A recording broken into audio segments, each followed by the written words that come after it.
POWLAX missed last week, so we're back today, and so let's get right into it.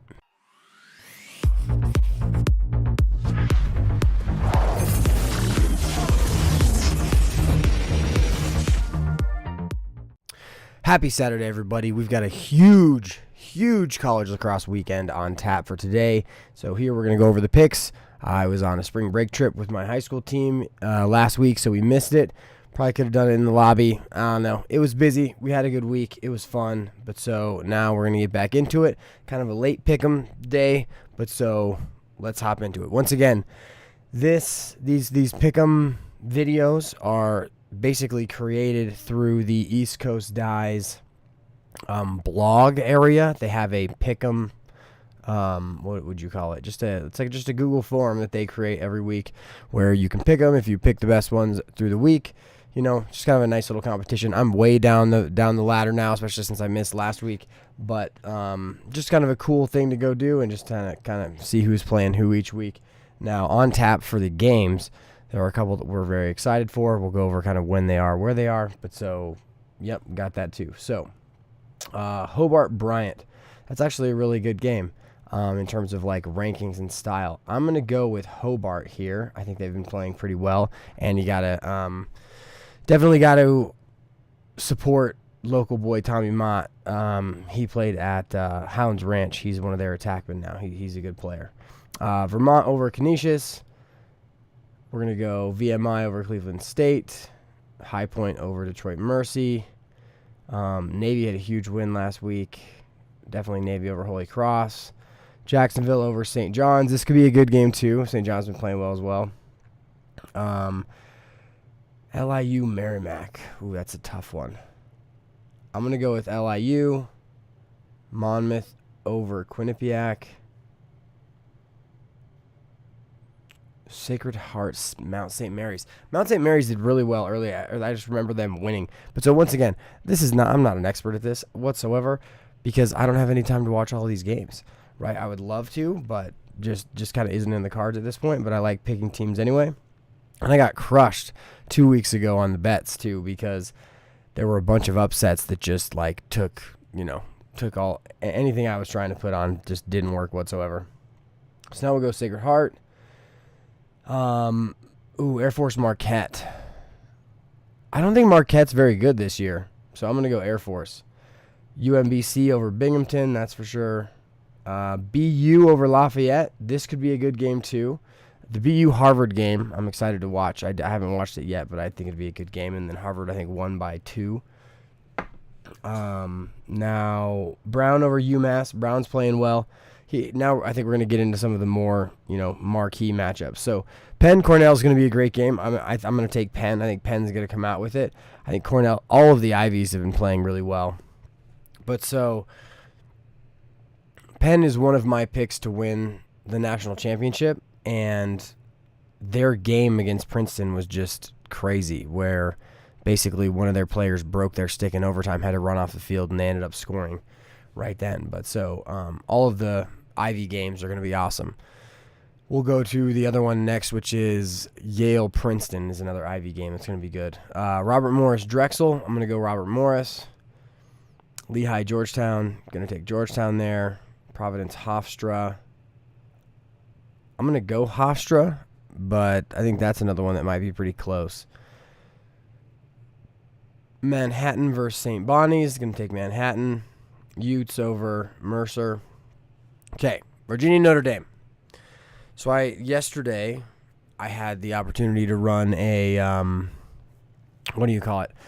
I did a watch party video, right, where we watched the Virginia versus Maryland game. Now, Virginia got destroyed in that game for how Virginia would, and that was kind of surprising to me. And I don't think it's because Virginia's not.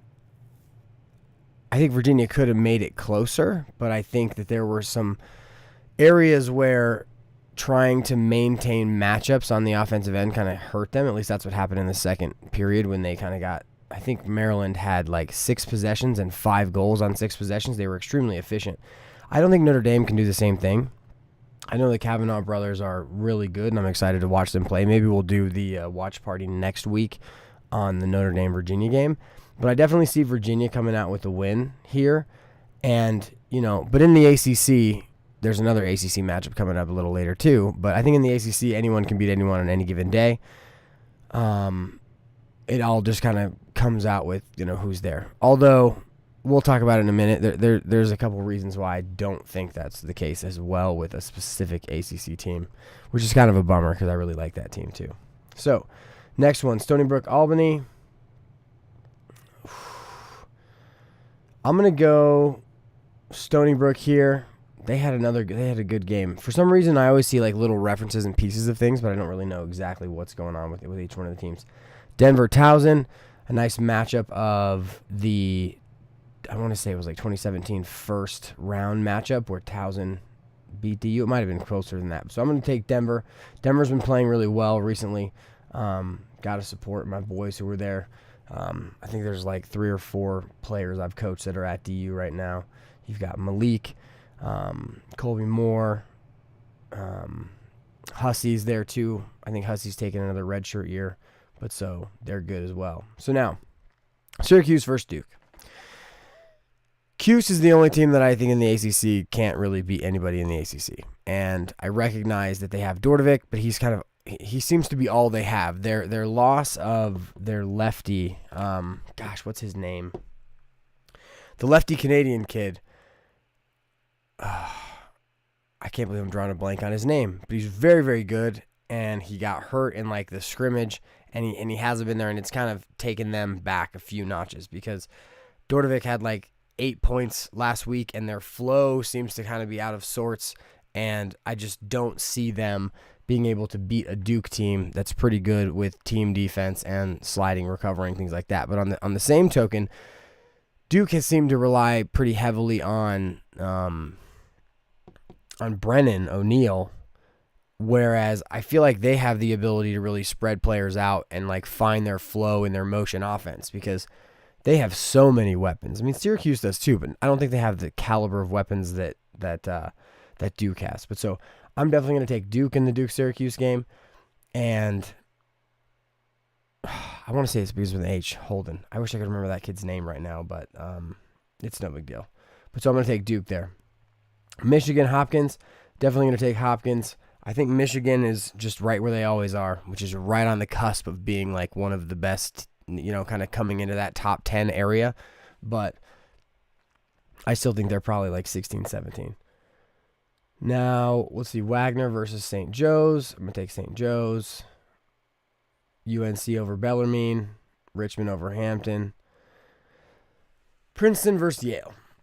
And then we got Harvard, Dartmouth too. So we'll just take Harvard real quick for there. But so Princeton, Yale. Princeton is definitely one of the most underrated teams that I didn't really think was going to be that great coming into the season, but they're killing it. And so I want to say they're ranked 3. Yale is another one that can surprise people, but so I'm going to take Princeton.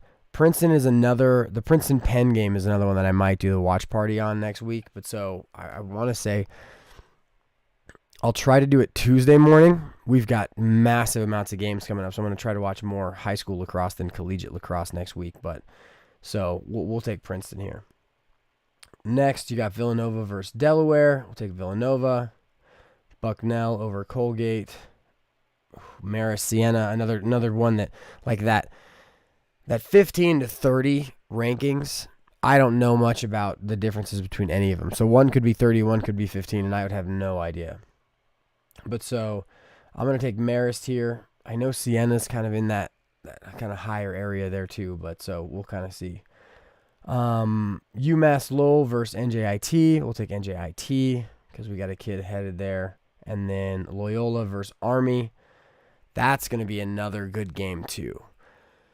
Both of those teams are pretty strong. They're, in that upper half of the 15 to 20 area. But so I want to take Loyola, but, it's